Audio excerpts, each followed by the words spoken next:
I'm Natalie Savona, mum, author and food expert. I'm passionate about how we can eat healthily, save money and be more thoughtful about where our food comes from. I'll be meeting the people pioneering new ways food can be grown, sold and eaten. Putting people before profit and creating a more responsible food system. These are the Food Rebels.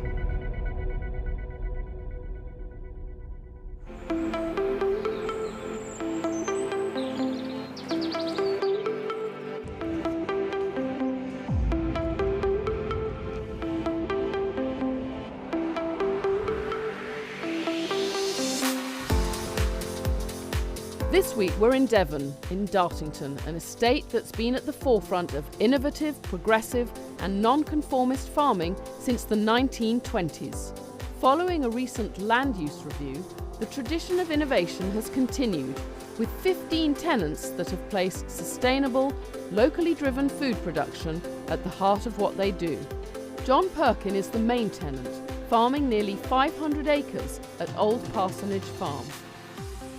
The farm was originally designed, a lot of the money spent on it as a sort of experimental farm, as designing new ideas. It was the first place to develop, not introduce new ideas, but certainly develop them, like developing artificial insemination. It's the first place to do that, first place to do soil testing.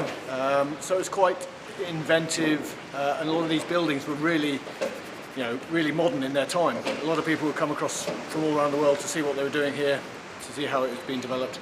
So yeah, it was a pretty forward-thinking farm. Big loppy ears. This is a traditional Anglo-Nubian will have these big ears that drop right down, and quite a good-looking face. So that's an Anglo-Nubian. So they're all milk producers, but some produce more milk. The Anglo-Nubians produce more solids within their milk. So the more solids you can get in the milk, the better. It helps produce more cheese. I've been farming organically for 15 years before I got here. And I've always loved to try and do things slightly different, try to diversify the farm. More interested in the different angles of how I could make an income at the farm, other than just conventional agriculture. We try to grow as much of our own protein crops as we possibly can and feed as many of our own crops back to the cattle and the goats as we possibly can. So we're recycling all the nutrients, so obviously all the waste products from the cattle and so on go back out to the farm to grow help grow next year's crops. So each of them, 5 in this pen. There's 15 litres going in a feed and they'll be fed twice a day. So they'll drink 6 litres a day each. The mothers will produce, by their very design, will produce far more milk than the calves need. So it's easier for us to bring the milk in controlled measures to the calf. At the moment we're milking Jersey cows, and all the milk from Jersey cows is off to make Sharpham cheese. So that's that's the sort of the stability of my business. She's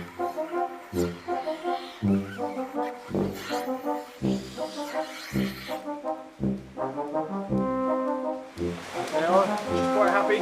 She's got used to it.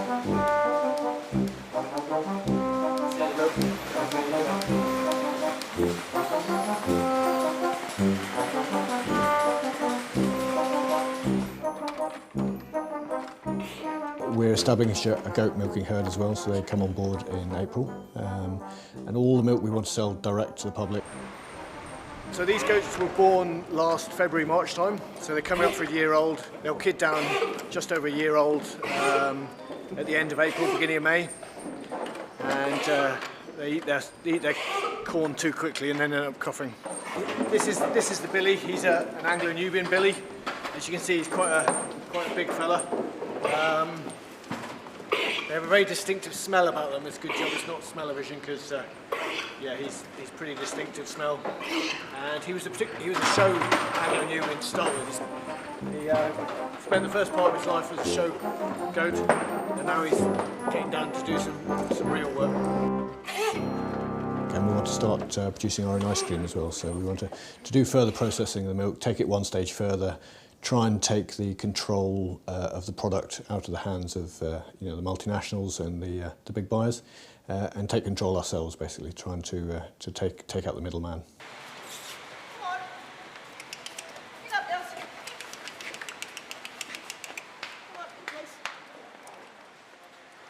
Dairy farmers have a huge amount of investment in machinery, in livestock. The cows cost a fortune, the machinery costs a fortune. This is a metre.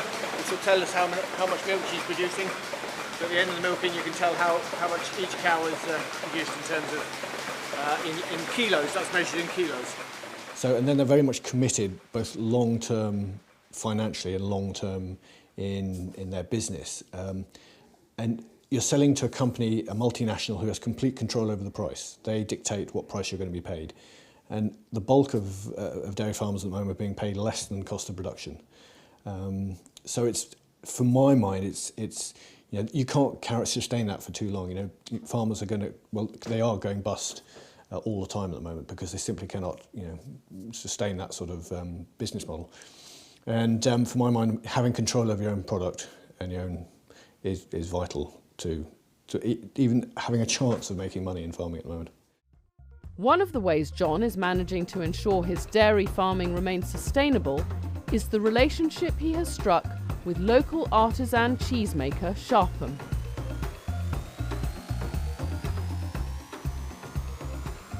We had about 700 litres in that tank this morning, and that's going to go in and make those 2 vats of Sharpham soft cheese.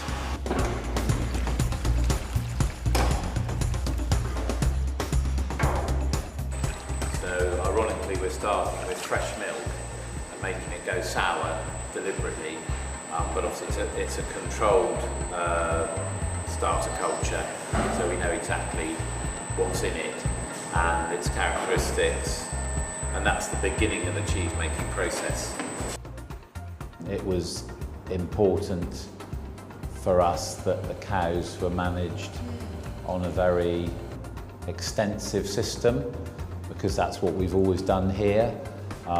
In fact, we produced our milk organically for 7 years. Talking to John and Lynn, I could see that they had the same ethos of caring for the animals, and that's very important that, you know, the cheese we produce is artisan cheese. It's made with a lot of care and attention to detail, and mostly made completely by hand. We would now say that this milk is ripening, so it's actually the bacteria are working on it. After it's ripened for an hour, then we'll add the rennet, which is what starts the separation of solids and liquids in the cheese. And then we cut it with the different cheese knives. Initially it gets cut vertically, and afterwards it gets cut horizontally.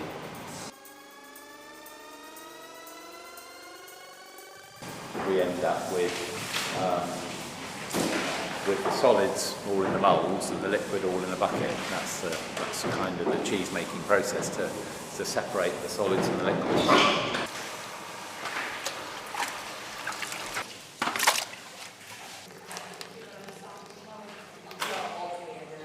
It's important to have raw materials that are good quality, and also made with care and attention to detail, and that's most easily achieved on a small scale. It's important that the whole process is appropriate to what we're trying to do and what we've done historically over the last 35 years, which is small scale, really quite old-fashioned farming. That's what we'd like to continue.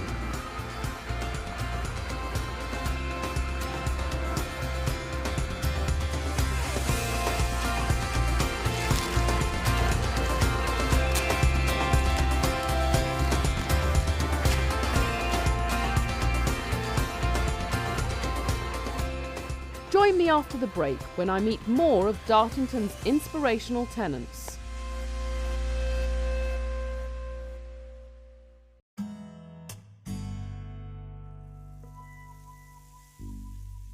Welcome back to Food Rebels. This week we're in Dartington in Devon, a haven for forward-thinking farming. One of the novel farming methods being practiced at Dartington is the CSA, where local residents become stakeholders, investing directly in the food they eat. At Dartington's School Farm Vegetable CSA, members take a share in the venture for £450. In return, they get a regular supply of fresh seasonal produce. CSA stands for Community Supported Agriculture, and actually the idea of CSA comes from Japan, so they have a word for it that means farmer with a face. And so it's about connecting people with where their food comes from. Unlike your normal way of maybe accessing your food, where you go to the shop and you buy it off the shop shelves, or you perhaps subscribe to a veg box scheme and you get a veg box every week and you can opt in or opt out at any point. With a CSA you become a member of the project and you commit to supporting the project each growing season for the full season. And then the growers on the project grow as much food as they possibly can, and then they harvest that and share it out amongst the members on a weekly basis. That word, community supported agriculture, that word community in that is really, really important. So it's as much that we're building a food growing project as it is we're building a community around the farm. Farming comes with a huge amount of risk. It also comes with a huge amount of responsibility, and then also a lot of reward in that you get to work outdoors, you get a lot of fresh air, exercise, and of course you get lots of lovely produce as well. So the idea is that those risks, responsibilities and rewards are not only carried by the farmer or held by the farmer, that they're actually shared with all of the members who get involved in the project. Connecting people to the land is at the heart of the CSA, and volunteers are welcomed on the scheme. I'm Luca, and I'm volunteering here 1 day a week for the harvest season from, I think it was September we started in, to the end of January, and work for a day and get a big box of veg and any extras. I don't really have time to do my own gardening at the moment. I've been doing that for the last couple of years, but I just don't have time this year. So it's just got an opportunity to be out in the garden and spending time with all the lovely people here. It's really important for food economy, and it's important for the land because more care is taken over the land, and it's important for people's intake of organic vegetables and knowing where the food comes from, and there's so many aspects to it that's really important. Dartington is investing in its future, and 18-year-old Ross Burbeck is living proof that farming needn't be a dying trade or just the preserve of big commercial interests. I started with just 30 stall lambs when I was 14, and just loved it from there, and then just went on and got on my own breeding stock, and we sort of contacted Dartington, seeing if they had anything else. And from there, we got on well with them. I went, put my plans forward and get about 250 ewes on the Highlander scheme, and just go from there. Just lamb all outdoors on the farm, and low cost really. Ross is taking part in the Young Farmer Highlander programme. Established by Devon farmer Mike Tewson, it's a 5-year scheme to give new entrants a foot on the farming ladder, getting them started with their own flock of sheep. They give me a certain amount of sheep as ewe lambs. I lamb them, and I give them a certain percentage back each year. It's allowed me to get more land, as I don't have the capital costs to actually go out and buy the sheep, so it's allowed me to be able to spend a bit more money on land and get a bit more money, and then have the sheep without having to spend the capital on buying them. I studied level 3 extended diploma in agriculture. They taught me the basics, and I'd rather then go from there and teach myself like this. And I work for John Perkins, the main farmer, milking for him. I leave my house at 3:30 in the morning. I then finish there at 7:30, go on to another farm where I work the sheep about 7:30 in the morning. Then from there I go on and check my own sheep, or I'll milk again in the evening for John. We've had a few problems here and there, but I mean, everyone's been really helpful. Most estates wouldn't give the support that I've been given and the help, and if there's anything wrong, like I say, they support me. Payments and whatnot, they're very supportive on holding back on some things, and they help me out massively. Dartington is a real community, from its pioneering days in the 1920s to today. There's a world-leading college on site, Schumacher College, specialising in social and environmental issues. Every other Wednesday, the college puts on a delicious vegetarian lunch made with local produce, open to everyone in the Dartington community. Today we're at Higher Close Kitchen as part of the Dartington estate. We're having Sri Lankan potato soup, a cabbage, carrot and peanut salad. We're adding lentils to our original salad of roasted cauliflower with lemon and cumin. It'll be delicious. Caramelized onion bread and also date and walnut bars. We make everything.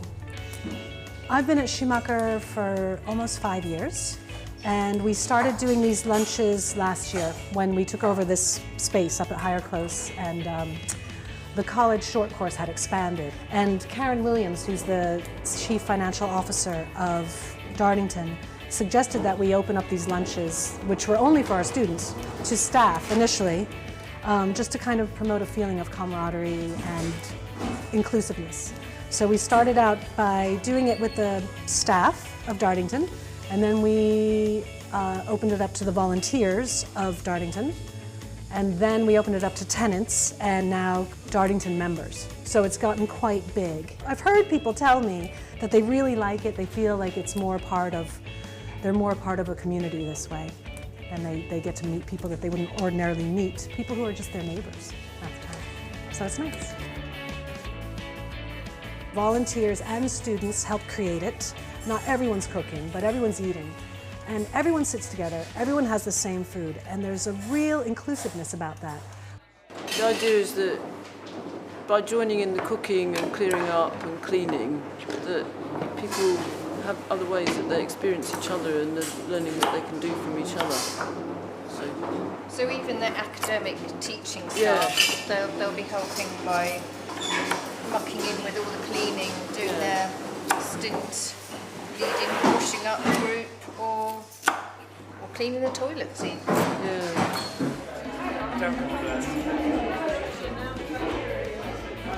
Okay, well thank you very much. Thanks for setting up the room, thanks for chopping the vegetables, thanks for washing everything, thanks for getting the flowers, thanks for coming out in the rain, thanks to our garden for our salad, and thanks to the rest of the earth for everything else.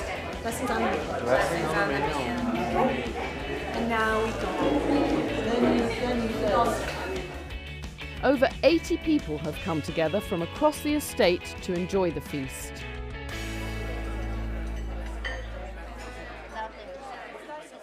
So my name is Harriet. I'm the Community Resilience Manager, brackets, Food and Farming, close brackets, at the Dartington Hall Trust. Food is a really important part of the learning experience at Schumacher. They come together for most of their meals, and most students take part at some point in producing meals. It creates connections between people studying different subjects, and you spark interesting ideas and you learn more because you're talking to people that are studying something different from you.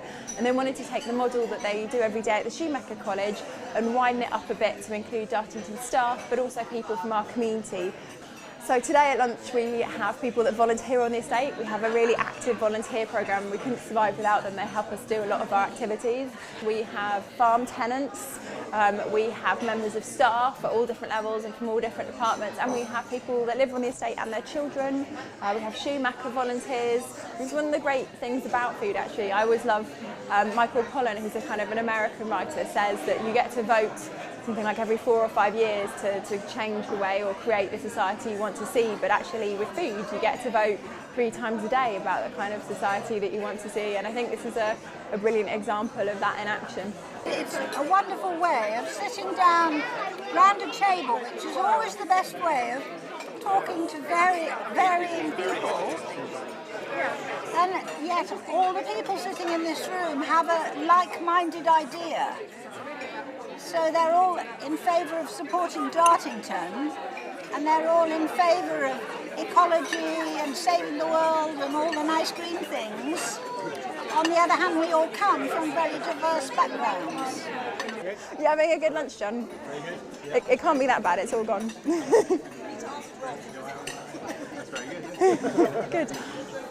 Mila, did you have a good lunch? Yeah, I like everything except everything.